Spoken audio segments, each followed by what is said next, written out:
Assalamualaikum warahmatullahi wabarakatuh. Mari kita buka mushaf Al-Quran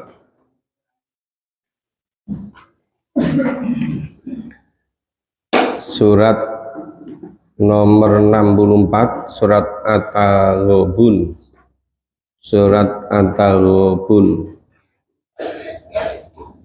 Kita lanjutkan ayat 11.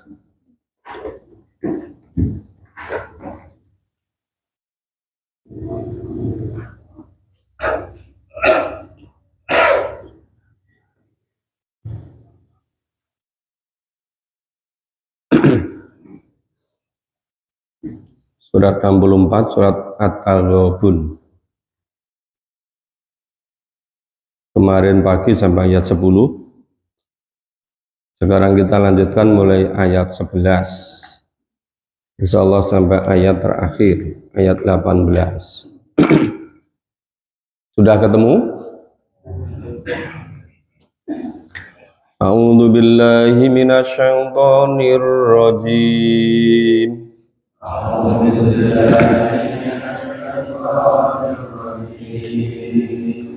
Ma asaba min musibatin illa biiznillah.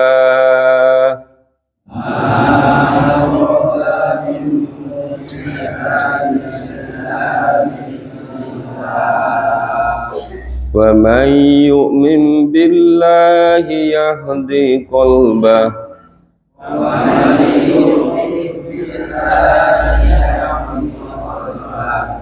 Wallahu bikulli syai'in alim. Wallahu bikulli syai'in alim. Wa ati'u Allah wa ati'ur Rasul.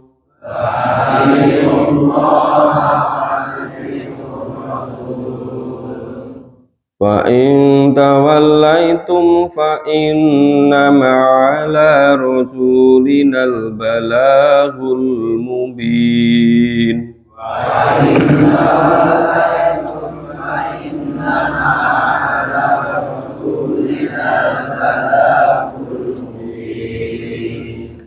Allahu la ilaha illahu. Allahu la wa 'alallahi falyatawakkalul mu'minun.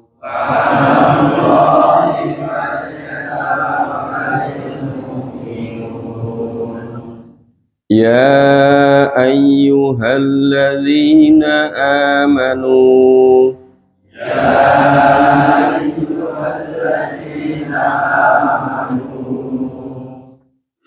Inna min azwajikum wa auladikum aduwwan lakum fahdharuhum. Inna min azwajikum wa auladikum aduwwan lakum fahdharuhum. Wa in ta'fu wa tasfahu wa taghfiru fa inna Allaha ghafurur rahim. Wa in ta'fu wa tasfahu wa taghfiru fa inna Allaha ghafurur rahim. Innama amwalukum wa auladukum fitnah. Innama amwalukum wa auladukum fitnah. Wallahu indahu ajrun 'azim. Wallahu indahu ajrun 'azim. Fattaqullaha mastata'tum.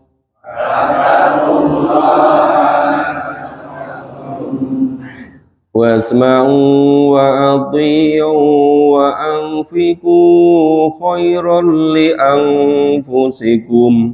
Wasma'u wa ati'u wa anfiqu khairan li anfusikum. ومن يوق شح نفسه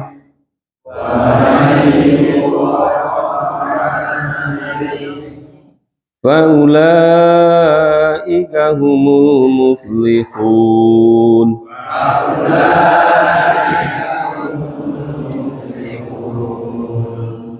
إن تقرضوا الله قرضا حسنا يضاعفه لكم ويغفر لكم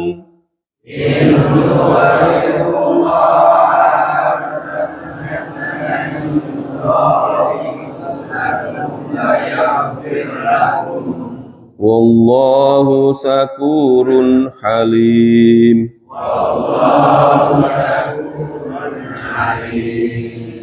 عالم الغيب والشهادة العزيز الحكيم.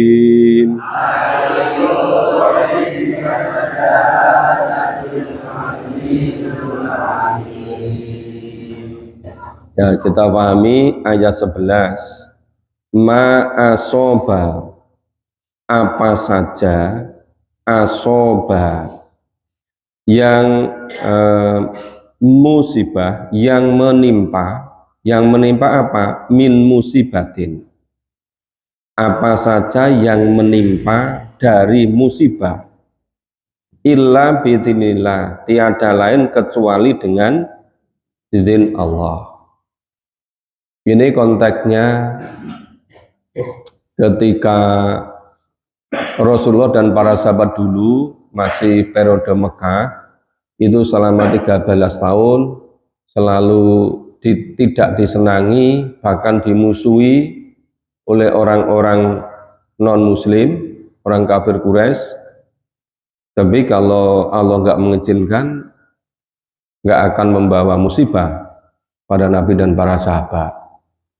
Nah, ketika konteksnya di Madinah, tidak lagi terbatas pada orang kafir, orang musyrik, tapi yang lebih banyak lagi adalah orang-orang munafik.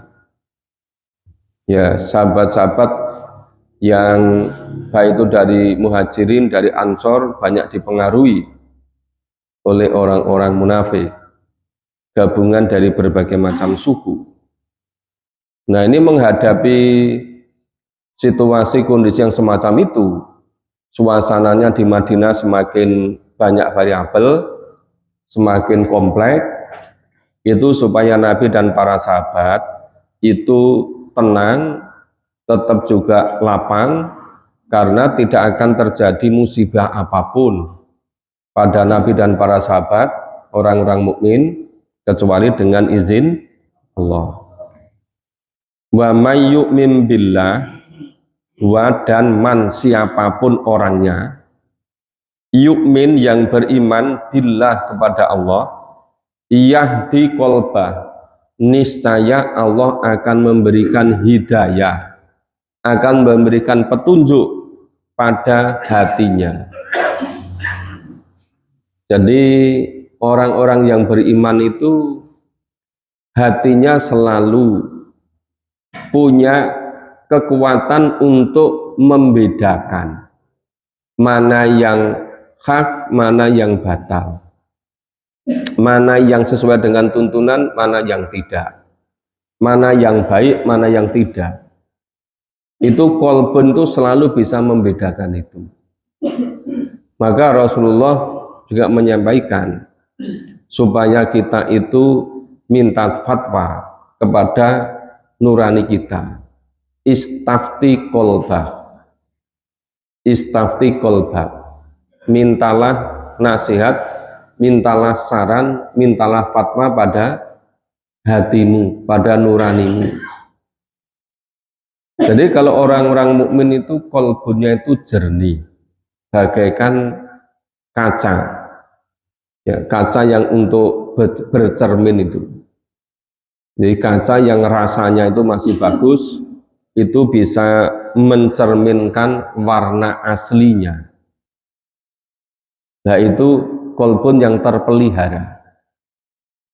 Maka setiap ada godaan, setiap ada bujukan, setiap ada apa saja yang dilihat, diperhatikan, kemudian mempengaruhi, itu selalu mengingatkan.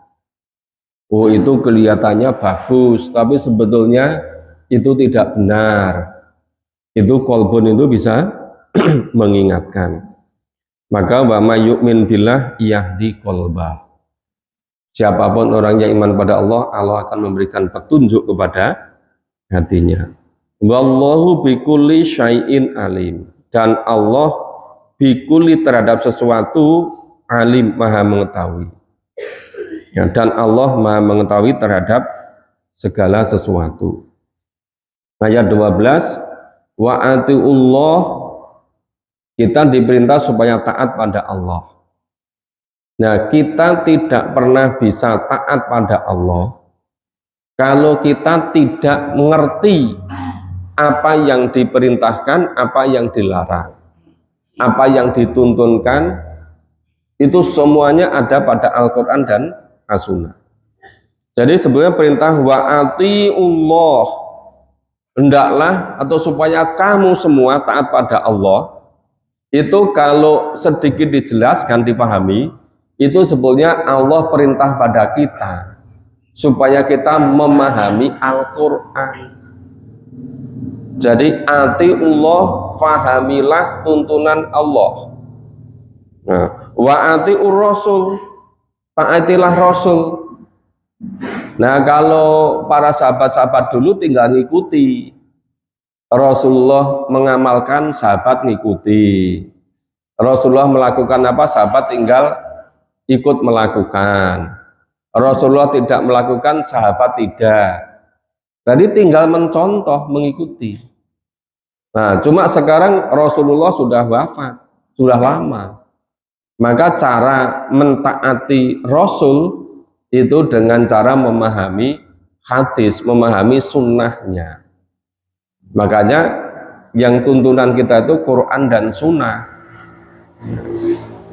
Jadi kalau wa'ati'ur Rasul itu juga berarti kita harus memahami hadis, memahami sunnah Rasul supaya kita bisa mentaati Rasul. Wa in tawallaitum, jika kamu semua berpaling, artinya tidak mau memahami Quran, tidak mau memahami hadis, itu semaunya sendiri, itu namanya berpaling.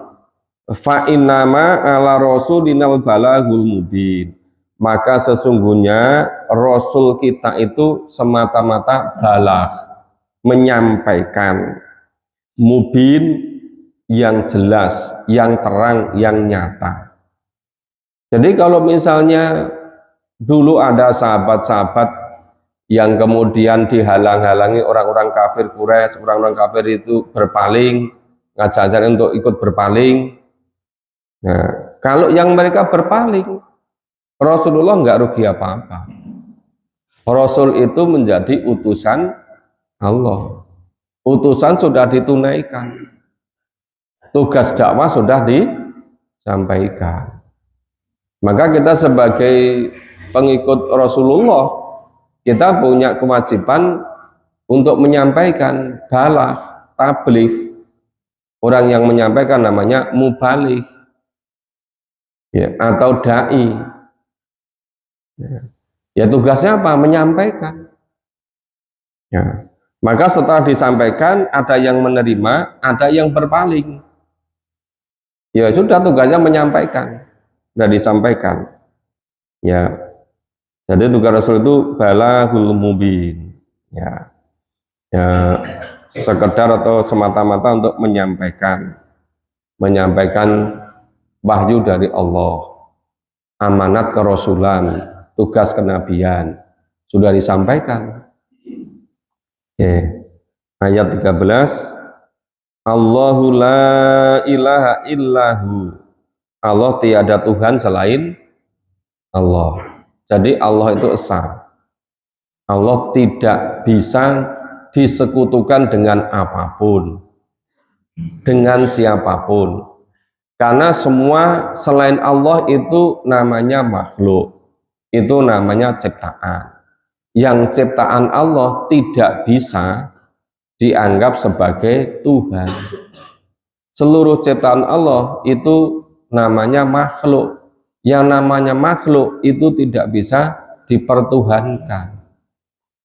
Maka Allahu la ilaha illahu, Allah tiada Tuhan selain Allah.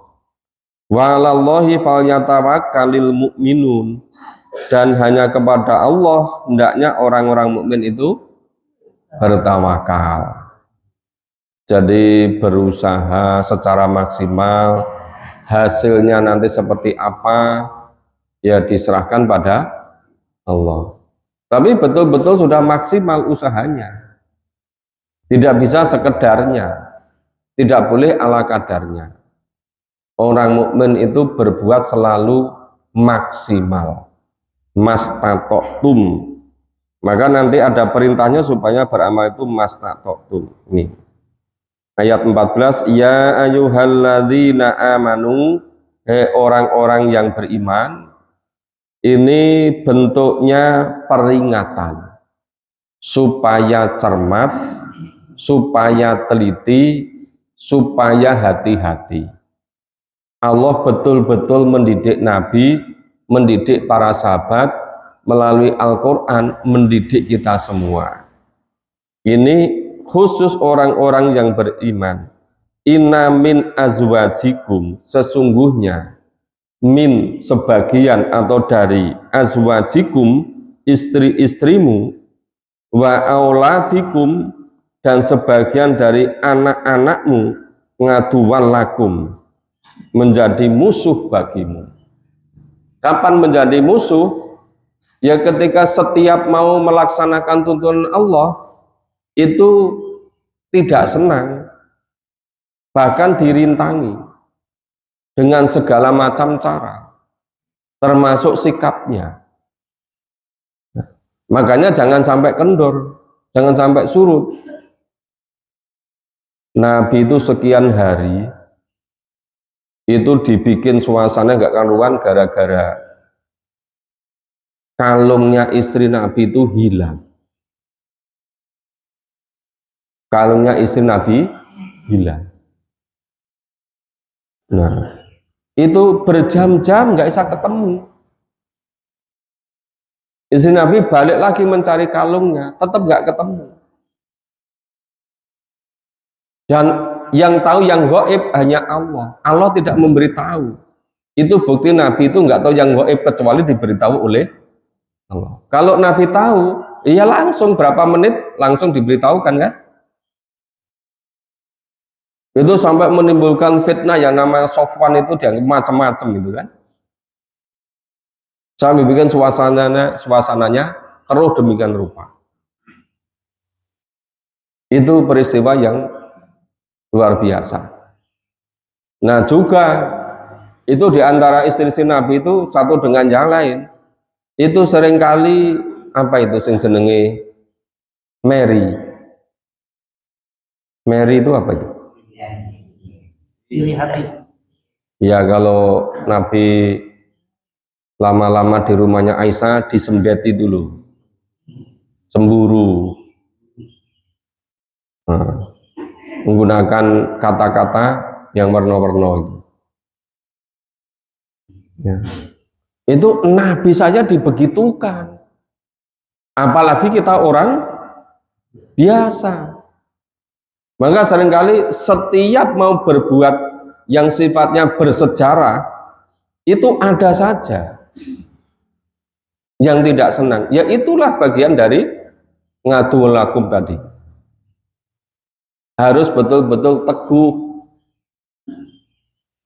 Nanti baru pagi-pagi mau berangkat ke masjid, ngompo toh Pak, isuk-isuk kok dadak yang masjid barang. Intu iki opo gitu. Lu banyak lo sekarang laki-laki yang tidak bisa ngaji gara-gara istrinya. Karepe kon golek duit terus itu loh. Nggak ngaji untuk duit mbok ora usah ngaji gitu.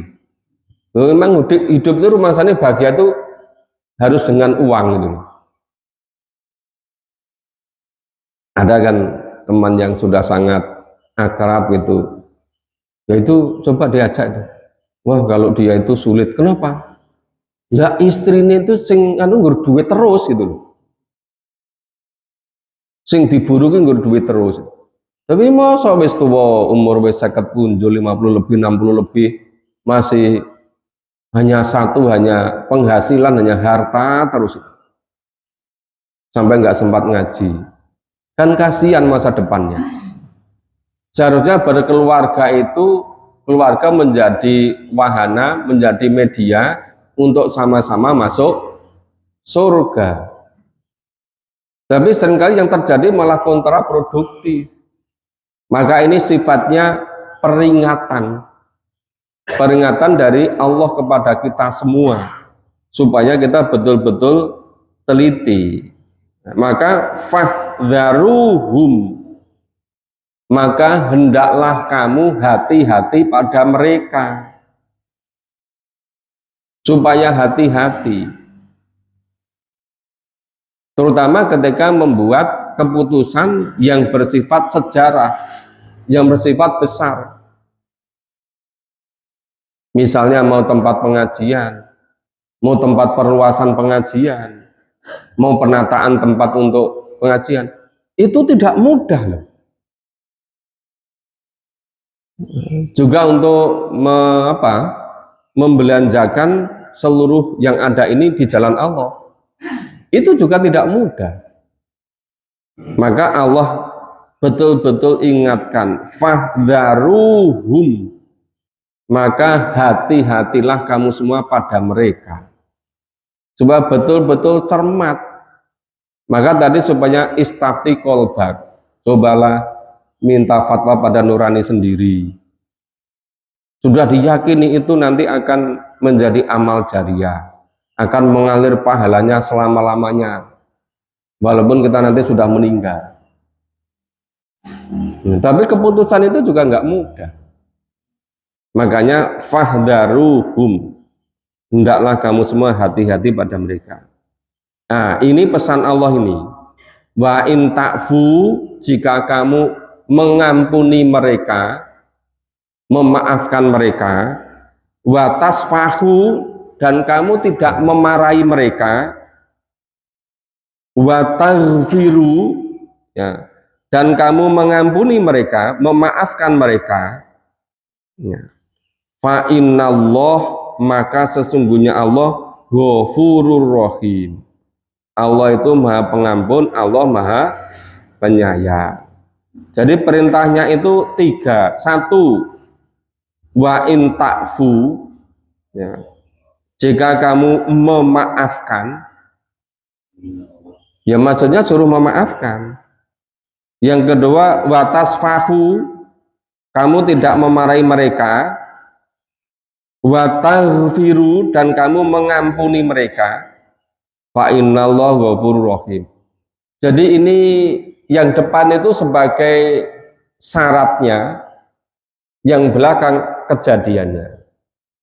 Jadi jika kamu 1 memaafkan, 2 tidak memarahi, 3 mengampuni, niscaya atau pasti Allah itu maha pengampun dan maha penyayang.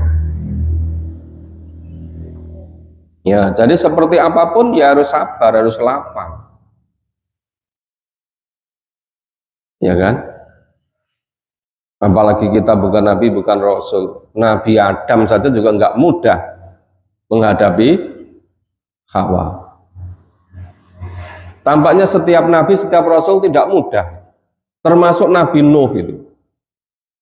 Itu tidak mudah menghadapi keluarga. Iya kan? Dalam sejarahnya itu begitu. Nah, kadang-kadang istri sama anak itu ini sepakat. Sepakatnya apa? Itu setiap ada langkah bersejar yang besar itu kompak, nggak setuju gitu. Ya sabar dulu. Mungkin memang perlu waktu gitu kan. Nah, nanti ketika sudah betul-betul sampai waktunya, bisa jauh lebih hebat, bisa lebih dahsyat, mendukung pada jalan Allah dengan segala kekuatannya secara totalitas. Maka yang diperlukan tadi itu tiga itu. Ya takfu, tasfaku, taghfiru itu. Kalau kita mau begitu, nah innallaha ghafurur rahim. Allah Maha Pengampun dan penyayang. Itu. Jadi happy ending memang nggak mudah ini. Apalagi berangkat dari latar belakang budaya, keluarga, sejarah hidup, proses menjadi panjang yang sangat berbeda-beda. Itu juga tidak mudah bagaimana menyatukan. Nah, kemudian ayat 15 ditegaskan lagi, innama, hanya saja. Di luar itu tidak apa? Innama amwalukum, dan hanya saja amwalukum, harta-hartamu, wa auladukum, dan anak-anakmu, fitnah, cobaan. Jadi kalau Allah mengkaruniakan banyak harta pada kita, banyak anak pada kita, itu juga cobaan. Tapi menjadi cobaan lagi kalau kita nggak punya harta, nggak punya anak. Iya kan? Dikira kalau nggak punya harta, nggak punya anak bukan cobaan. Oh malah mudah terjerumus kepada kekafiran. Baru ada tawaran 150.000 karena bingung nggak ada yang dimakan, nggak diminum, itu bisa menghilangkan keimanan. Jadi kalau misalnya innama amwalukum wa auladukum fitnah, sesungguhnya harta dan anak itu menjadi cobaan, bukan berarti kalau sedikit harta, sedikit anak itu juga bukan cobaan, itu juga cobaan. Cuma biasanya pada umumnya orang itu ya dicoba dengan sedikit anak atau nggak punya anak, dicoba dengan sedikit harta, itu lebih mudah mempertanggungjawabkannya besok di akhirat. Ya. Kecuali orang-orang yang dari awal betul-betul sadar bahwa ini sebetulnya titipan dari Allah. Jadi kalau seluruh harta yang Allah berikan pada kita, kita sebagai titipan Allah, orang bohiman untuk disalurkan fisabilillah. Demikian pula anak. Kalau kita anak itu titipan dari Allah, anak itu amanah dari Allah. Ya, itu kegiatan digunakan untuk fisabilillah. Ya, tidak akan merasa rugi.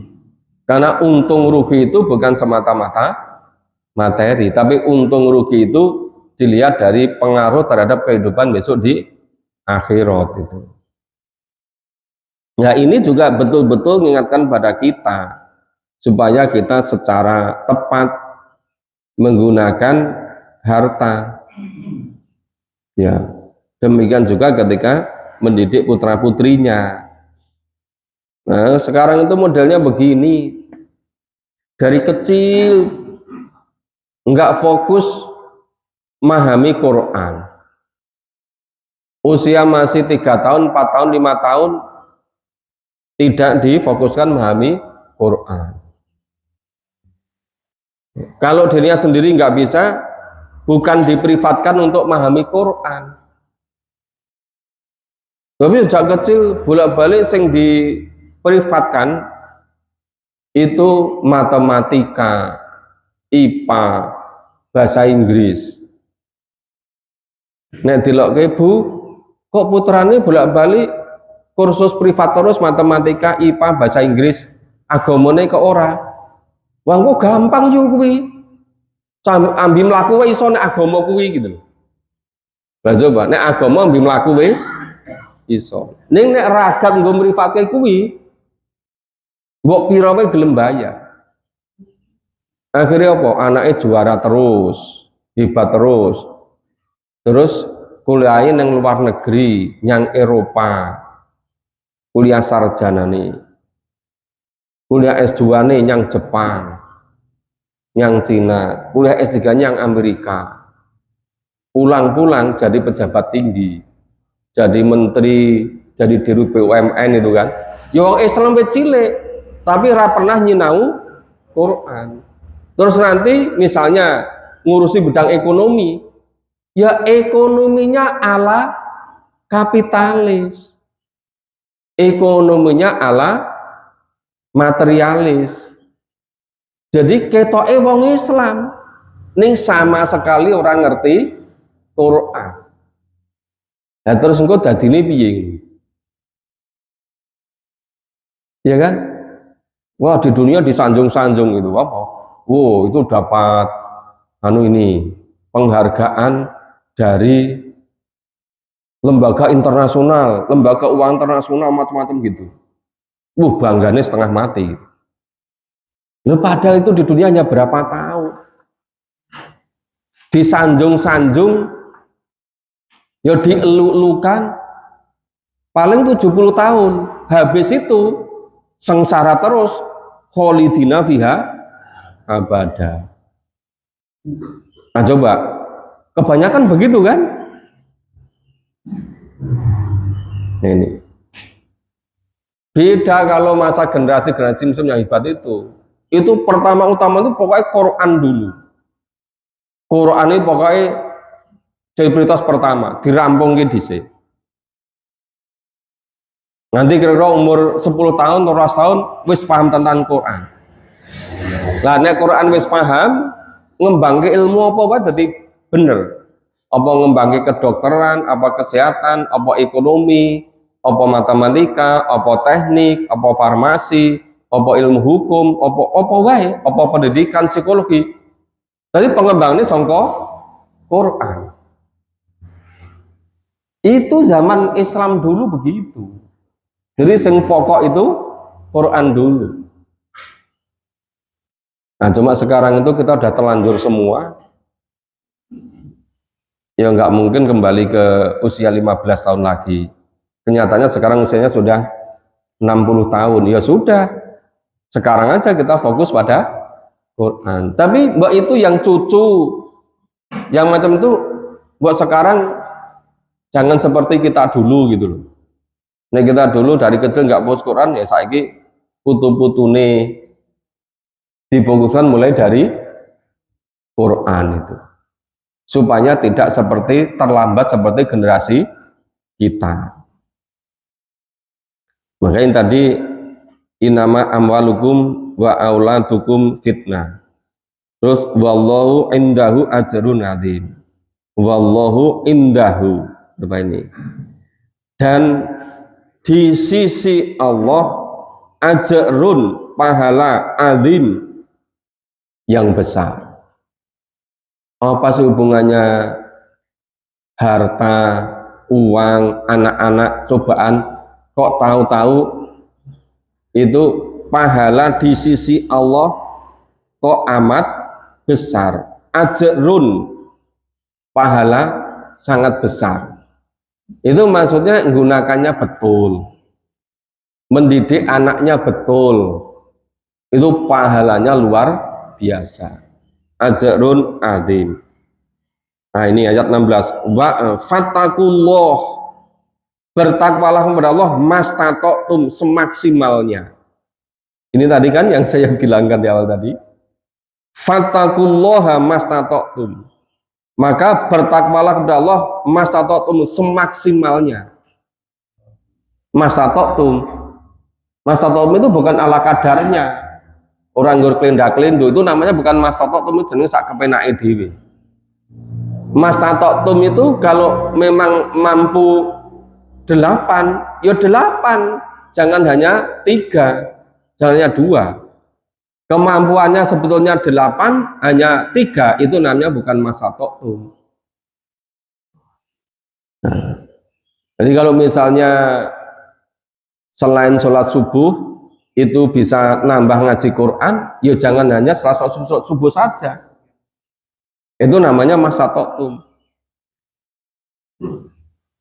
Ditambah kesempatan-kesempatan yang lain. Terus, lah sekarang yang dicari apa kalau bukan akhirat? Ya kan? Sudah dari kecil sampai 60 tahun sudah ngurusi dunia terus, itu mbok genting ngurusi akhirat itu. Nah itu supaya masuk. Lihat namanya fatakullah.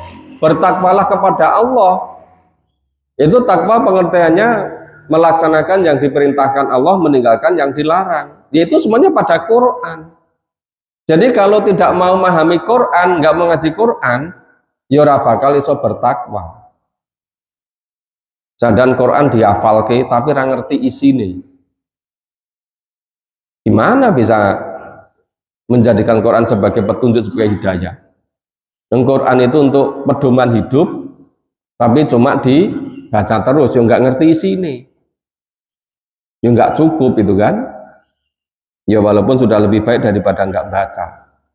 Tapi lebih baik ya mendengarkan, membaca, memahami, menirukan, ya mengamalkan, menghayati, membiasakan, menjiwai sampai hidup kita itu betul-betul berkepribadian Qurani. Seluruh hidupnya itu dituntun oleh Al-Quran. Itu fatakullaha mastata'tum. Maka wasma'u, hendaklah kamu semua mendengarkan, wa ati'u, dan mentaati, wa anfiku, dan kamu menginfakkan, membelanjakan seluruh yang ada pada kamu. Khairul li anfusikum, yang demikian itu adalah baik bagimu, bagi dirimu. Nah, jadi ya kita itu mendengarkan, mentaati, membelanjakan, menggunakan seluruh yang ada pada kita itu sesuai dengan tuntunan Allah. Nah, wa mayyuqa suha, yuko ini dipelihara. Barang siapa yang suha, suha itu setiap orang punya potensi, setiap orang punya kemampuan untuk bakhil.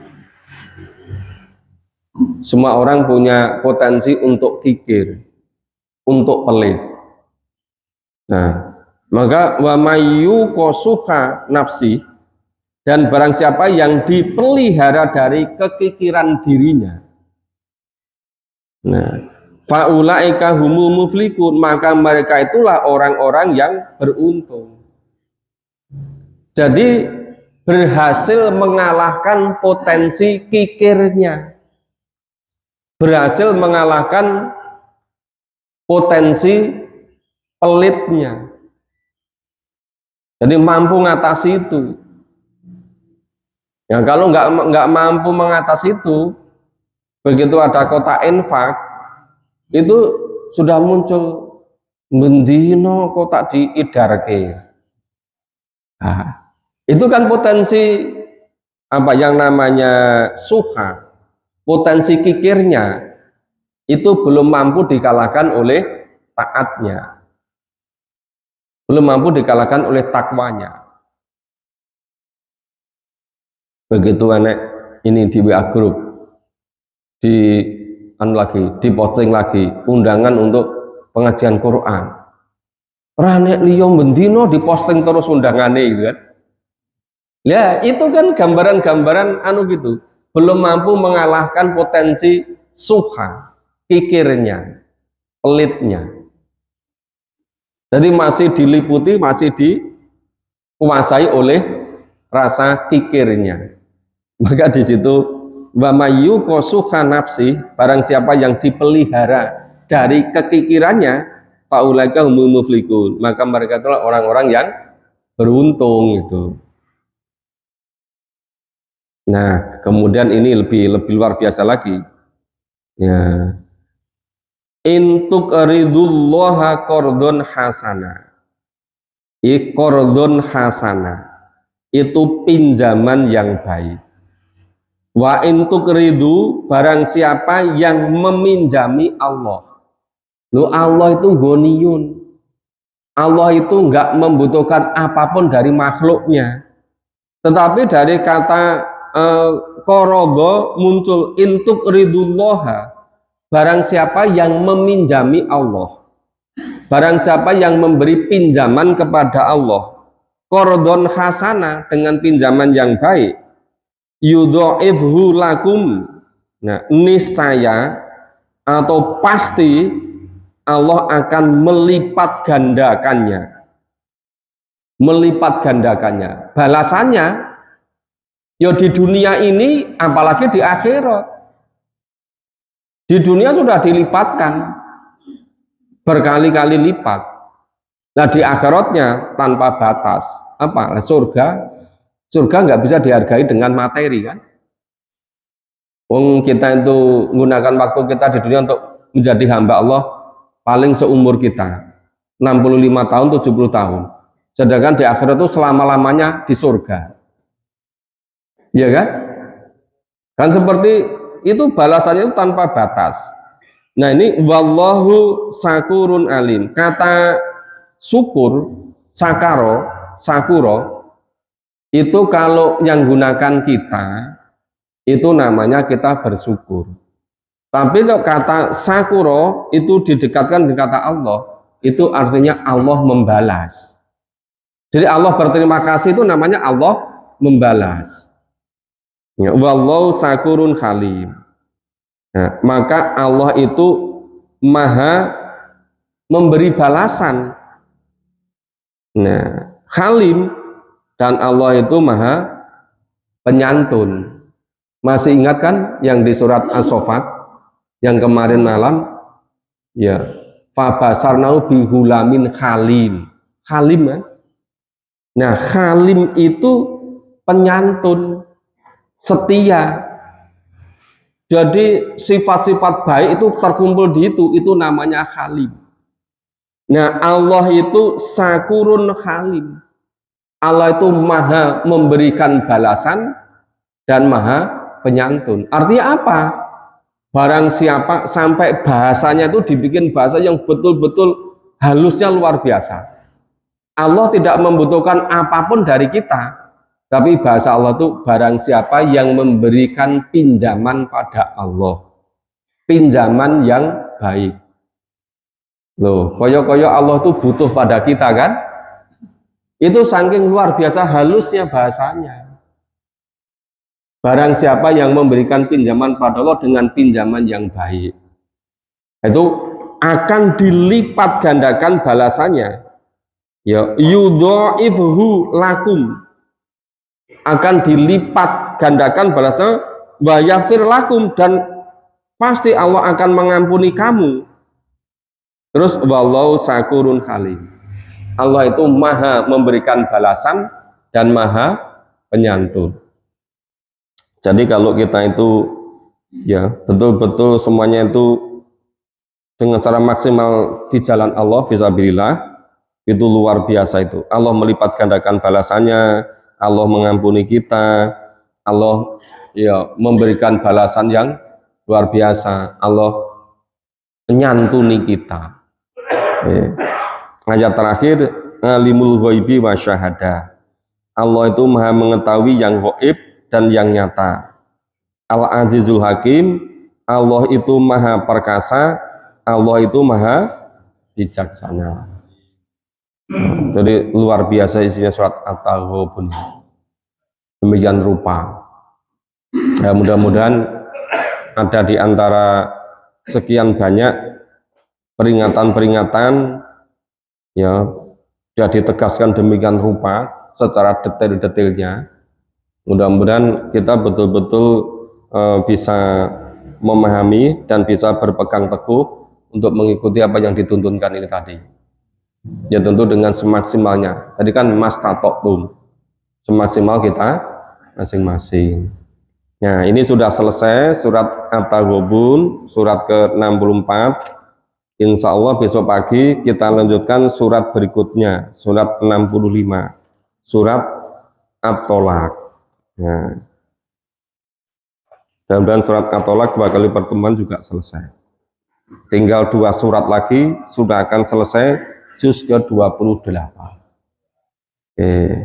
Terima kasih semuanya. Semoga bermanfaat. Semoga semakin kita paham Quran, semakin kita bisa mengambil pelajaran, bisa mengamalkan, biasa membiasakan, sehingga betul terbentuk pribadi Qurani pada diri kita masing-masing. Mohon maaf kalau ada kurang dan salahnya. Kita akhiri bersama dengan baca hamdalah dan doa kafaratul majelis. Alhamdulillahirabbil alamin. Subhanallah wa bihamdika asyhadu an la ilaha illa anta astaghfiruka wa atubu ilaik. Assalamualaikum warahmatullahi wabarakatuh.